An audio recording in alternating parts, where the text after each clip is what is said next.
Blanc numéro 5. Ce soir, nous allons parler de la belle victoire de Reims contre Nantes samedi dernier. Enfin, belle victoire qui fait du bien au classement surtout. Et ensuite, on attaquera le derby, hein, parce que c'est un match, on le note tous sur notre calendrier dès que le calendrier de la Ligue 1 sort au mois d'août. Donc c'est un match important. Donc ce soir, nous avons le plaisir d'accueillir Olivier. Bonsoir Olivier. Bonsoir Alex. Et Vincent. Bonsoir Vincent. Bonsoir. Olivier, il y a eu l'un des principaux enseignements samedi, c'est le retour à la défense à 4 et du coup un milieu de terrain un peu plus fourni. Comment as-tu trouvé toi l'équipe dans ce retour, dans ce système de jeu auquel on est revenu? Alors déjà, on se réjouit, on le réclamait à corps et à cri depuis un certain temps maintenant, ce retour à la défense à 4. Alors bon, les blessures d'El Khaoutari et d'autres ont peut-être aidé à faire en sorte que l'on repasse à ce système un peu par la force des choses. Et bon, alors ça a changé beaucoup de choses dans l'équipe, hein, on a pu le voir sur le match, puisque bon, la possession de balle s'est inversée, on a beaucoup moins de possession, mais en même temps on retrouve, je pense, une certaine solidité, plus de sérénité, enfin, comme on pouvait s'y attendre. Il y a moins de grosses erreurs défensives. C'est encore pas parfait, évidemment, mais il y en a un peu moins, à mon sens. Les joueurs ont l'air un peu plus de savoir où ils sont sur le terrain, comment dire, de correspondre au poste auquel ils sont habitués. On a retrouvé Signorino aussi, qui a son vrai poste de latéral gauche plutôt que Diego. Moi, personnellement, je préfère ça. Le retour d'Onyangé aussi, même si bon, dans le jeu, il fait pas un match exceptionnel, fait beaucoup de bien au milieu de terrain. Globalement, j'espère qu'on va continuer sur cette lancée au niveau, en tout cas, de la formation. Bah, après, il n'y a pas forcément de raison de changer. Par contre, tu disais qu'il n'y avait pas trop d'erreurs défensives. Le but nantais vient quand même d'une balle perdue un peu bêtement de la part de Mandy, je trouve. J'ai dit qu'il y en avait moins, effectivement. Comme j'ai dit, c'est pas encore parfait. Je ne sais pas si ce sera parfait un jour, en tout cas cette saison. J'ai trouvé qu'il y avait un peu moins d'erreurs défensives globalement, sur le placement, des choses comme ça. Effectivement, le but vient d'une relance encore un petit peu ratée. Et dès qu'on rate une relance, on se fait prendre très très rapidement sur le compte. Après, sur le but qu'on prend, bah, pas trop de chance non plus. Première parade de Carasso, ensuite bon, ça revient sur un joueur nantais.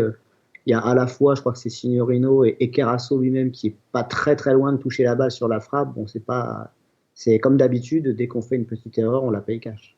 Ouais, Exactement. j'ai trouvé qu'il y avait beaucoup plus de sérénité. C'est vrai. Derrière, je sais pas, un calme, voilà, moins de confusion. Mandy, mieux placé.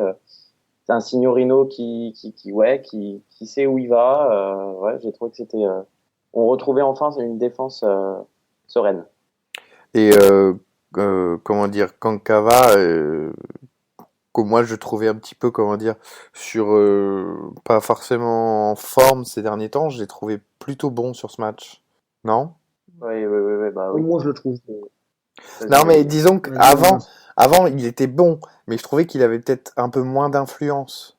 Et là, je trouve vraiment Moi, je l'ai que trouvé égal à lui-même. En fait, pour moi, il est bon quand même depuis. Enfin, je l'ai jamais trouvé vraiment mauvais, à part tout au début, bah, justement plutôt contre Nantes au match aller. Au début où il venait, là, il s'adaptait, etc. Là, il était pas très bon, mais là, ça fait quand même, selon moi, un certain nombre de matchs où bah, il est le patron de notre milieu sans commune mesure, puisque Deveau est irrégulier, Onyangé est irrégulier. Au moins, Kankava, il est jamais flamboyant, mais il est toujours régulier dans la récupération de balles. Là, j'ai les stats sous les yeux. Il a encore gagné 18 ballons pour seulement 9 perdus. Et celui qui en gagne le plus dans l'équipe, il est toujours là, il fait toujours son boulot. Et ça fait franchement du bien d'avoir un gars qui est toujours comme ça à faire son travail et sur lequel on peut compter dans cette équipe. Ouais, il est de plus en plus propre en plus, hein, je oui, oui, trouve. oui, oui. Moi, je trouve que Même si il a eu une paire d'interventions qui n'ont pas plu à l'arbitre, il est propre. On sent qu'il fait l'effort, qu'il s'adapte quand même bien à la division pour éviter de prendre des cartons. Bon, ça n'a pas plu à l'arbitre cette fois, mais je trouve quand même qu'il est très propre et ça se ressent sur la qualité de son jeu. mais ça c'est vrai et enfin en plus on peut noter qu'à chaque fois Les cartons qu'il prend, c'est jamais une grosse faute. Enfin, c'est pas comme certains joueurs qui sont un peu violents. Lui, c'est juste que parfois, bah, il est un tout petit peu en retard et du coup, il accroche le joueur. Un Là-dessus, on excès sent. d'engagement, Oui, c'est voilà, pas. un petit excès d'engagement, mais bon, il en faut dans le football, hein. C'est un sport de Ah oui. contact. Faut être présent dans les duels, cher à de nombreux entraîneurs. Euh, alors moi, j'aurais une petite question, enfin un petit sujet plutôt. C'est la présence d'Amari Traoré en milieu droit, qui était quand même un peu une surprise, même si on connaît son profil très offensif, donc ça peut correspondre. Mais qu'en avez-vous pensé, messieurs? Euh, je sais pas, je le préfère, je pense que je le préfère en latéral quand même. Je trouve paradoxalement plus influent offensivement quand il est latéral que quand il est milieu offensif. Bon, après, c'est sûrement l'une des premières fois qu'il est joué à ce poste, donc forcément difficile. Peut-être aussi qu'il a été placé là pour pouvoir faire jouer Conté en défense et avoir l'assise défensive la plus stable possible. Bon, c'est toujours les choix de Guégan qui sont toujours surprenants, toujours un peu une petite surprise dans ses compositions, généralement pas très bonne. Euh, il a fait un match correct, voilà, sans plus. Il a fait beaucoup moins de centres, par exemple, que quand il est latéral. Enfin, je l'ai trouvé moins influent dans le jeu à ce poste-là que quand il est latéral droit. Ouais, je l'ai trouvé moins percutant. Je l'ai trouvé un petit peu plus hésitant du fait que c'était un petit peu nouveau pour lui. Effectivement, je suis d'accord avec Olivier, il est beaucoup plus offensif quand il est défenseur. Voilà, peut-être qu'il n'a pas trop su se placer, je sais pas, mais en tout cas, je le préfère aussi défenseur, hein, bien entendu. Après, il a peut-être eu un peu plus de mal pour combiner parce que c'était quand même un poste un peu particulier et qu'avant il combinait beaucoup avec par exemple Charbonnier ou même il jouait à 4 quand on jouait à 4 derrière, il avait un milieu devant lui donc pour combiner etc. Et là il a peut-être pas trouvé les ressources pour justement bien combiner offensivement et avoir l'influence qu'il a d'habitude. Moi je le vois Ouais, peut-être comme d'autant ça plus plutôt. il était, il était proche d'Onyangé, et puis Onyangé, c'est un retour, donc c'est vrai que c'est pas forcément évident de se trouver un petit peu, voilà, quand on change de poste comme ça, tout de suite, quoi. Automatisme qui manque un peu, je pense. Et- Oui, voilà, non, mais ça, c'est une spécialité de Guégan, un petit peu, de mettre les joueurs à des postes qui ne sont pas les leurs à la base. Et à chaque fois, je trouve que c'est des fausses bonnes idées. C'est-à-dire que sur le papier, effectivement, on se dit, bon, bah voilà, Marie Traoré, il apporte beaucoup quand il est défenseur. Alors, il devrait apporter encore plus offensivement si on le met plus haut sur le terrain. Ça paraît logique. Mais en fait, c'est une fausse bonne idée. Il n'est pas habitué à jouer là, on l'a dit déjà. Effectivement, il n'a pas d'automatisme avec Conté derrière. Qui en plus, si je ne m'abuse, jouait en défense centrale ces derniers temps. Donc lui aussi, c'était Mm. pas forcément le poste auquel il jouait le plus souvent. Donc du coup, non, je pense que il faut le remettre à droite et puis mettre, par exemple, si on rejoue comme ça en cette formation, à sa place dans le couloir droit, pardon, en Bangoura ou même, j'ai envie de dire même un Bifouma et en mettant une pointe qui serait Ngog. Je reviens là-dessus. Pourquoi pas, quoi. Mais qu'on le laisse à son poste de latéral où il est bien meilleur. Ngog qui est rentré en jeu samedi, c'est un petit événement quand même. C'est un petit Ouais, événement, mais quel il n'a cadeau. pas fait grand-chose. Bah, il a touché un ballon, C'est il l'a clair, il perdu, est le rentré. pauvre. Mais Ouais, il est rentré à la 83e. ouais, ouais, non, mais bien sûr. Mais bon. Alors après, là, moi, Bifouma, faudrait peut-être qu'on arrête. J'allais dire cette escroquerie, non, mais enfin de le faire Bon, enfin, jouer titulaire. Ou comme parler. disait Olivier, sur un côté, il peut être intéressant, mais pour moi, dans l'axe, c'est trop léger. Il m'agace. Il m'agace. Il est techniquement, en fait, ce qui m'agace chez Bifouma, c'est que il peut ne pas être décisif pendant tout le match, et puis au moment où tu commences à douter, tu réclames sa sortie, il est décisif puisqu'il amène le coup franc du deuxième but avec après un super geste, un super mouvement où il dégage les défenseurs et il se retrouve face au but. Voilà, il est capable de faire ce petit geste qu'il faut. Mais il m'a agacé pendant le match plusieurs fois où il doit faire des passes qu'il ne fait pas, il doit courir vite, il a une caravane, enfin voilà. C'est un joueur, je ne sais pas trop quoi en penser. Ça, c'est son grand défaut de pas lâcher le ballon, moi, je trouve, hein. Ah, Bah, c'est c'est un joueur qui, excuse-moi Vincent, c'est un joueur qui se regarde, je trouve pas mal joué. On sent vraiment qu'il a envie de faire la différence tout seul. Donc il fait un dribble, généralement ça passe, un deuxième ça passe.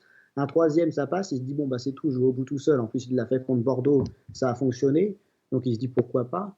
Et donc, effectivement, il lâche pas sa balle. Et c'est vrai que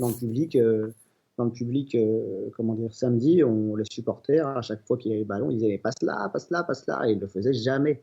Mais effectivement, comme disait Vincent, à mon avis, à très juste titre, Guégan le laisse sur le terrain parce qu'il a cette capacité sur un ballon, il va faire n'importe quoi ou des trucs, il va perdre beaucoup de balles pendant tout le match, puis sur un ballon, il va faire un petit truc qui va faire que voilà, ça peut être décisif.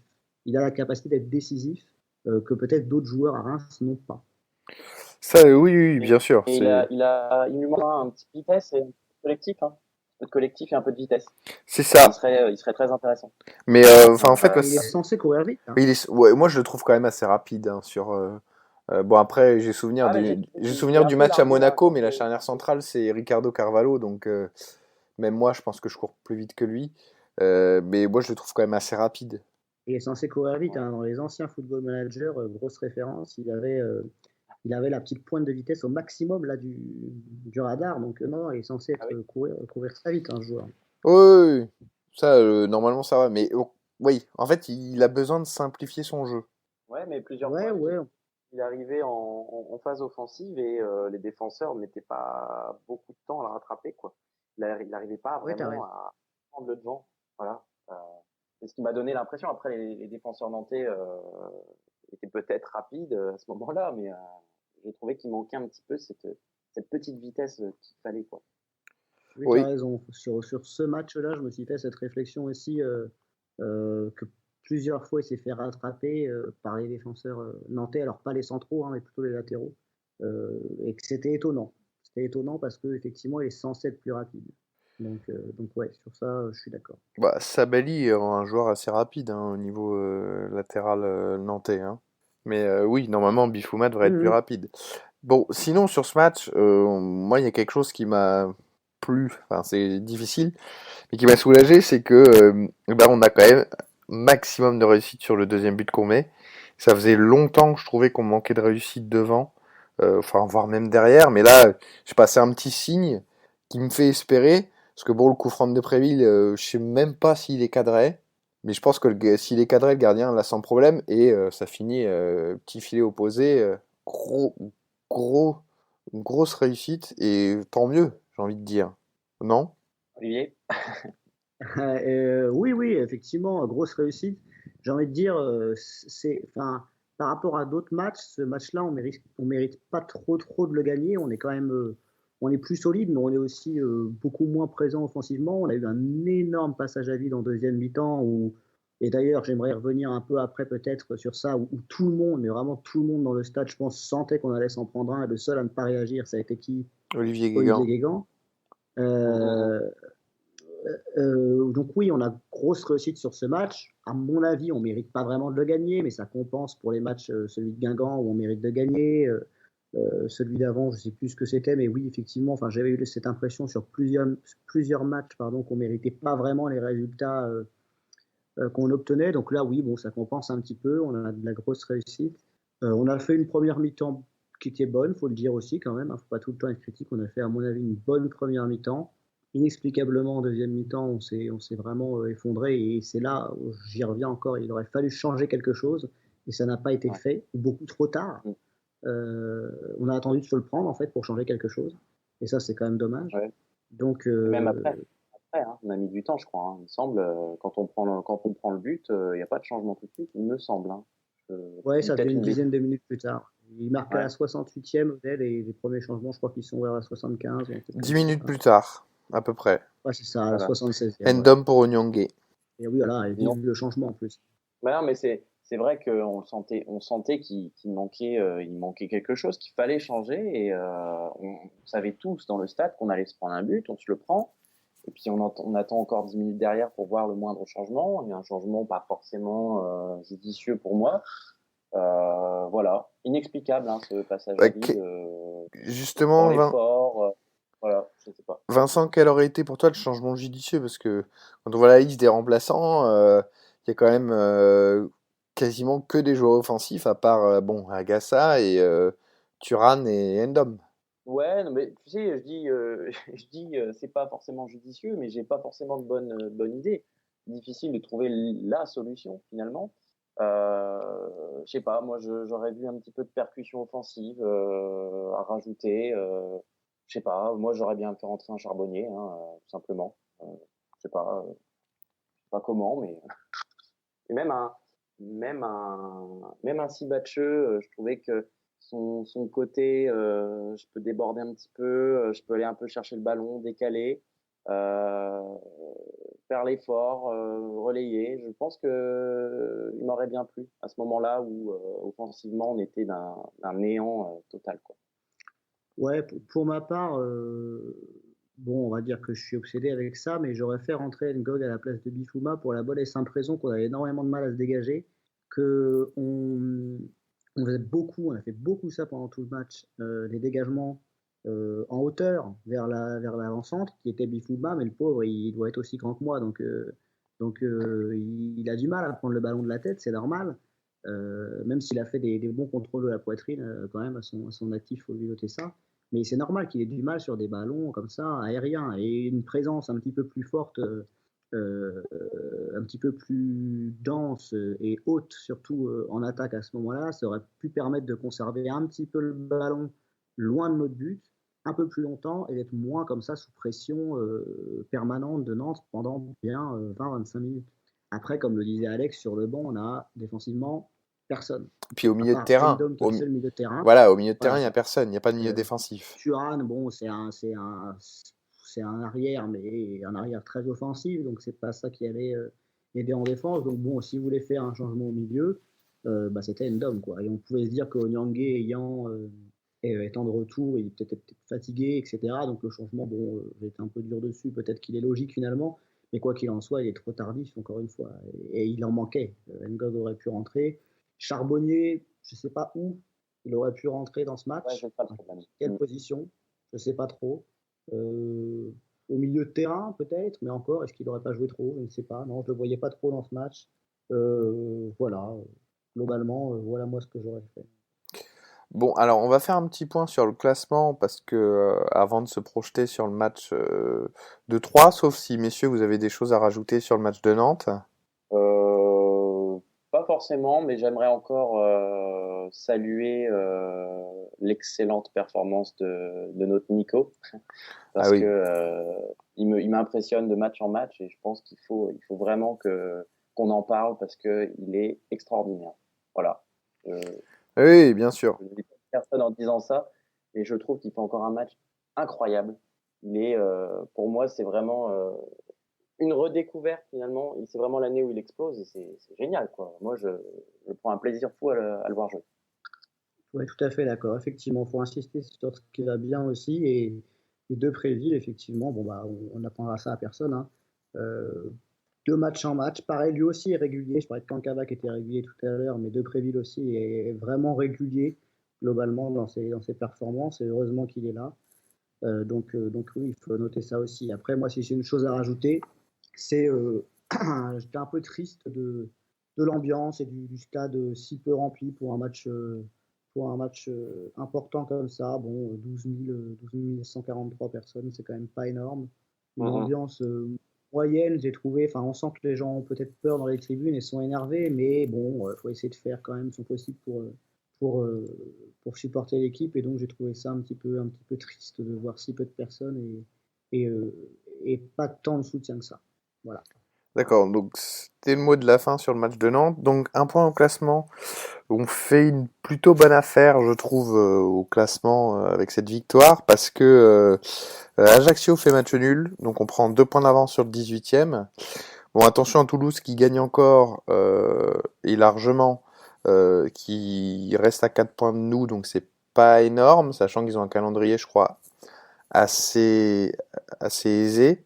Mais du coup, on revient à un point de Montpellier qu'on affronte, je crois que ça doit être dans 3 4 semaines, dans 3 semaines, je crois, à Delaune.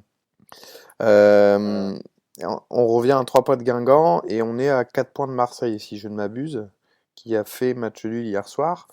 Donc, au classement, ça nous donne de l'air et tant mieux, même si je pense qu'il faut encore au minimum, je dirais 4, voire 4-5 points pour se sauver, euh, 6.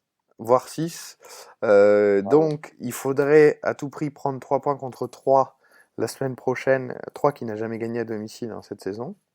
Mais bon, euh, connaissant le Stade de Reims, on peut être la seule équipe qui perd à 3, ça m'étonnerait pas tellement on a des petits soucis. Donc c'est un derby. On rappelle que on avait fait match nul à l'aller, un but partout. Euh, on avait eu c'est un match nul assez mérité.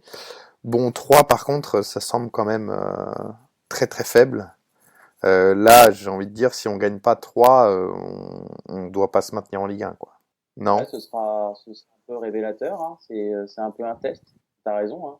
Si tu les bats pas, bah, c'est que tu mérites pas de rester et puis voilà, tu descends, quoi. Mais ça s'annonce pas du tout évident, hein, en tout cas. Non. Pour moi, Moi, ce qui me ça va fait, être très compliqué. moi, ce qui me fait peur, c'est que on va devoir faire le jeu. Et on a vu que dernièrement, quand on faisait le jeu, bah, c'était pas les matchs qu'on gagnait. Donc ça me fait peur. Bon, après, 3 n'a pas gagné depuis le 13 février en déplacement. Bon, le 9-0 du PSG, on n'en parle pas, mais là, leurs 2 dernières défaites, c'est sur la plus petite des marges. Donc, c'est pas non plus euh, Ben, gagner ce match-là. Va falloir être solide. Et un derby, c'est un match particulier. Si les Troyens peuvent encore sauver leur saison en gagnant ce match-là, ils vont tout faire pour et nous embêter, sachant qu'ils sont devant leur public. Donc ça va être assez compliqué. Moi, j'ai vraiment peur. Ouais, pour moi, c'est vraiment le match clé, le match coup près de la saison, parce que si on analyse un petit peu, déjà, tu es revenu sur le classement, Alex, si on analyse un petit peu plus par rapport à la prochaine journée, en admettant qu'on gagne, ce qui est quand même pas infaisable, hein, même si ça sera pas si simple, on repasserait à 39 points. Guingamp, ce jour-là, va à Rennes. Rennes qui, bon, même s'ils ont perdu, est quand même en forme en ce moment, donc pas évident pour eux. S'ils perdent, on repasserait devant la différence de but, donc un grand derrière. Montpellier, bon, va à Nantes. Bon, ils peuvent peut-être au moins prendre un point à Nantes, ils peuvent peut-être faire ça pour nous. Marseille, qui est pas si loin, va à Monaco, donc pas gagner d'avance non plus.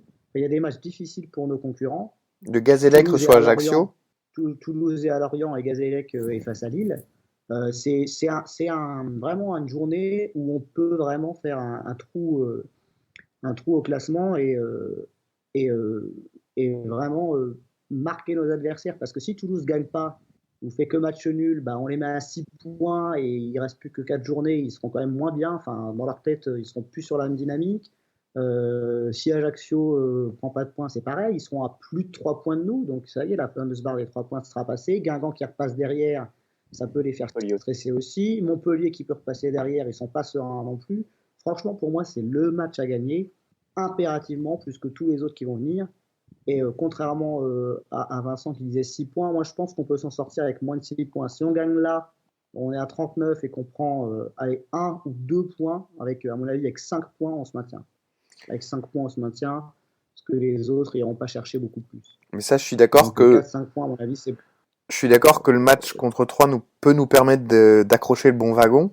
Alors par contre, ce qui est assez drôle, c'est que 3 sur ces 5 derniers matchs jouent quasiment que des candidats pour le maintien, parce qu'ils nous reçoivent, ils vont à Montpellier, ils reçoivent Bordeaux, ils vont à Toulouse et ils reçoivent Marseille. Bon, si Marseille et Bordeaux, on les inclut dans le maintien, même si bon, ils ont l'air quand même Bordeaux, c'est. un peu au-dessus. Bordeaux, je pense que c'est bon. Marseille, Marseille, c'est pas pas sûr. dit. Hein. Mais donc, Marseille, attention, hein. ils se déplacent, Ah, ils sont quand même en grosse crise. ils se déplacent à Montpellier et Toulouse, 3. Donc, c'est un peu l'arbitre du mini-championnat vers le Ouais, bas. Faudrait pas qu'on soit une des seules équipes à pas prendre 2 points, à pas prendre les 3 points contre eux. Parce que là, je pense aussi, ça peut nous faire du tort, sachant que, comme je l'ai dit, nos concurrents, quelques-uns de nos concurrents directs jouent 3 sur la fin de saison. Donc c'est pour ça que je Bien pense sûr. ce match contre 3 est encore plus important. J'espère que on va rester sur une défense à 4. Après, va falloir voir devant et si on pouvait marquer tôt comme là on l'a fait, euh, tant mieux. Ça nous rendrait, je pense que plus on marque tôt, plus on se rendra le match facile. Oui, ça c'est sûr. C'est sûr que déjà, si on peut éviter d'être mené au score comme souvent, on l'a vu là, hein, quand on mène au score, on perd pas en général. Donc, si on peut éviter d'être mené au score, ça nous rendra bien service. Après, effectivement, bon, on a l'avantage de les jouer en premier, toi, par rapport à ce mini-championnat dont tu parlais. On a l'avantage de les jouer en premier.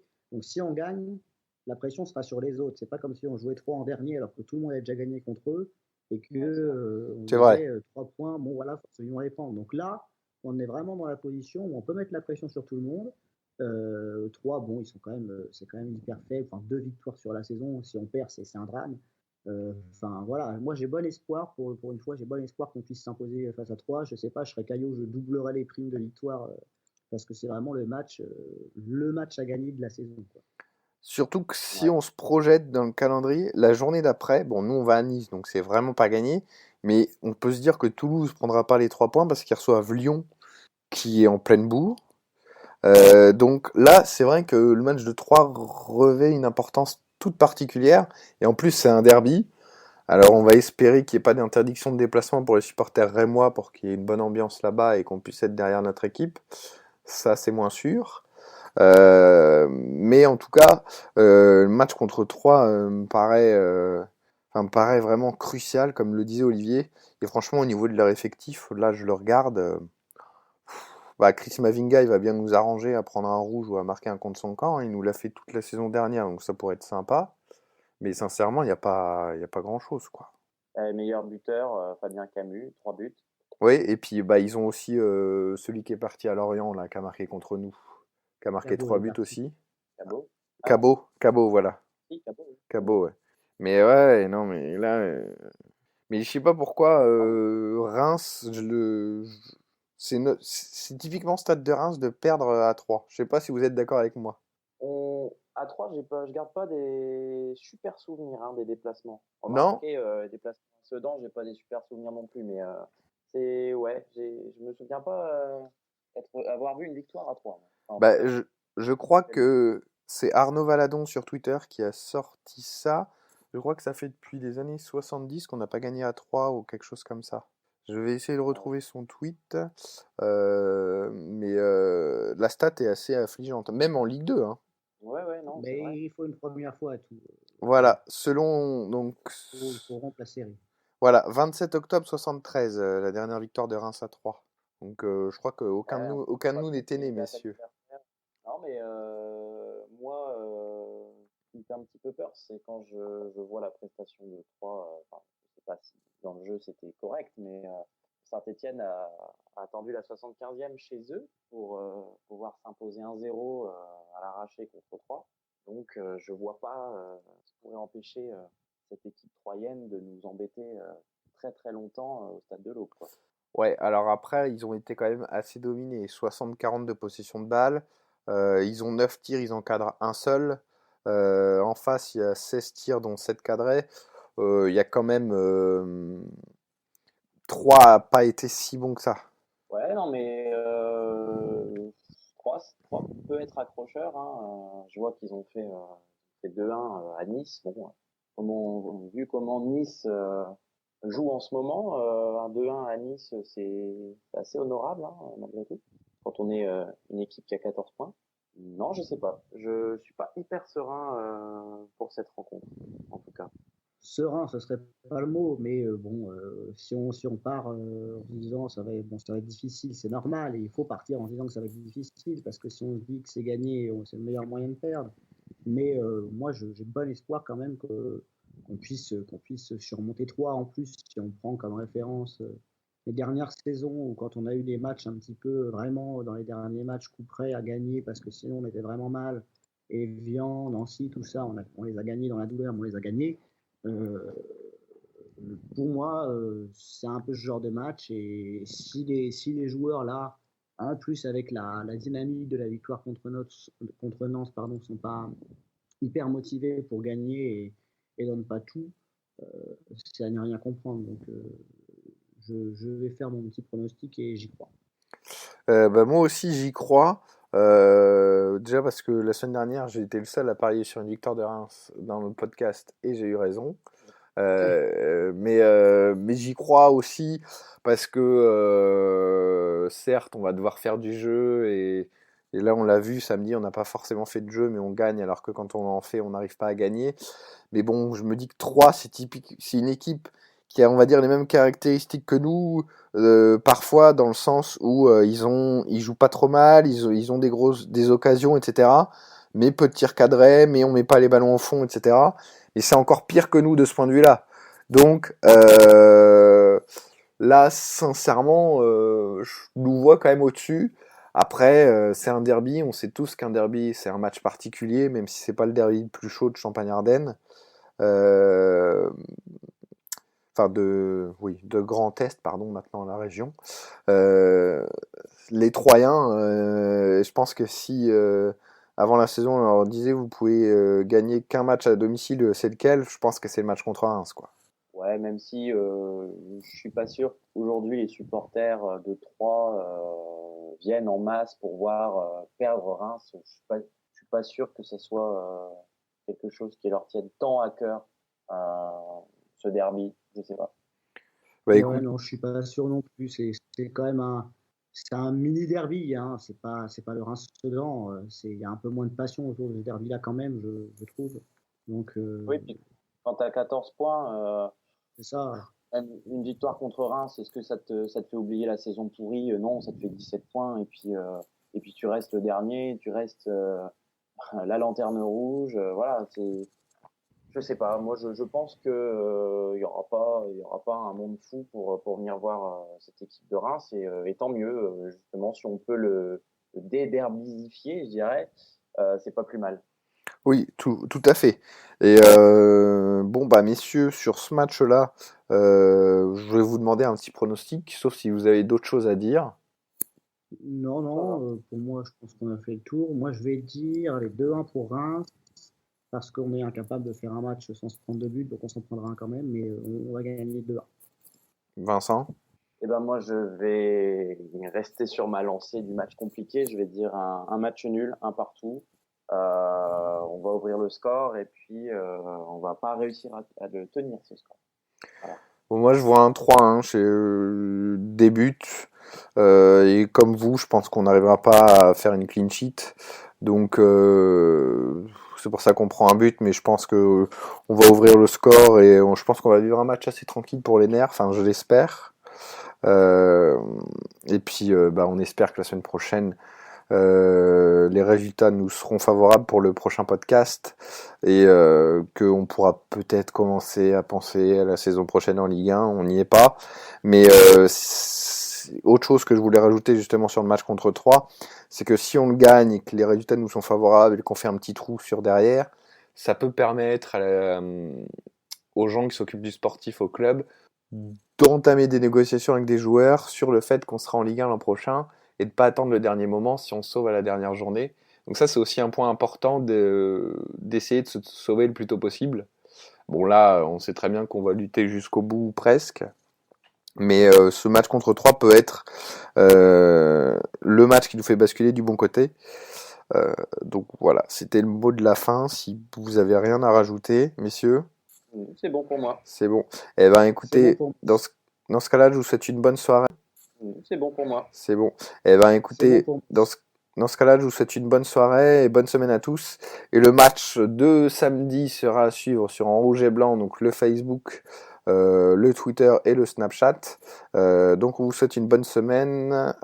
Bien sûr, vous pouvez nous suivre sur Twitter, c'est @En Rouge et Blanc. Sur Facebook, c'est En Rouge et Blanc. Et vous retrouverez toutes les informations sur le Stade de Reims d'ici le match, c'est-à-dire le groupe, etc. Donc voilà, donc je vous souhaite une bonne semaine à tous. Au revoir messieurs. Bonsoir. ça.